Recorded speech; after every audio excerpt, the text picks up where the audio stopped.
আমরা নিয়ে এসেছি আমাদের মন্দির সিরিজের সেকেন্ড এপিসোড, যেখানে আমরা পৌঁছে গিয়েছিলাম কলকাতার শ্রীক্ষেত্রে। হ্যাঁ, একদম ঠিক শুনছেন। পুরীর জগন্নাথ মন্দিরের আদলে তৈরি এই জগন্নাথ মন্দির মনকে আকর্ষণ করার মতো এক অভাবনীয় জায়গা। সময়ের অভাবে সবসময় পুরীতে গিয়ে জগন্নাথ দেবকে দর্শন করার সৌভাগ্য আমাদের হয় না।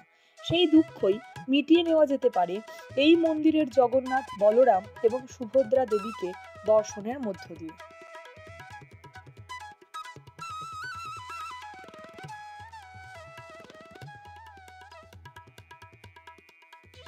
এই মন্দিরটি অবস্থিত কলকাতার খিদিরপুর এলাকায়।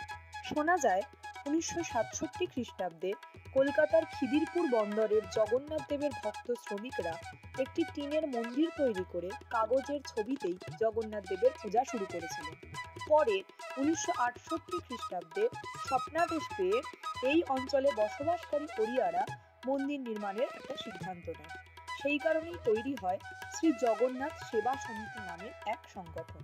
এই সংগঠনই মন্দির নির্মাণের যাবতীয় দায়িত্ব গ্রহণ করে এবং স্থানীয়দের কাছ থেকে আর্থিক অনুদান সংগ্রহ করেই এই মন্দির নির্মাণের কাজ শুরু হয়। জানা যায় 1999 খ্রিস্টাব্দে মন্দিরের ভিত্তিপ্রস্তর স্থাপিত হয় এবং 2002 সালে 30 ফুট উচ্চতার এই অপূর্ব মন্দিরটি সম্পূর্ণ হয়। এই মন্দিরের যাবতীয় কারুকার্য পুরীর জগন্নাথ মন্দিরকে স্মরণ করিয়ে দেয়। একইভাবে এই মন্দিরেরও সিংহ দরজায় রয়েছে করুণাস্তম্ভ, তারপর গেরুদা স্তম্ভ এবং তারপরেই মূল মন্দির। এখানে এসে জগন্নাথ দেবকে যদি একবার দর্শন করা যায় তাহলে কথা দিচ্ছি যে মন ভরবেই।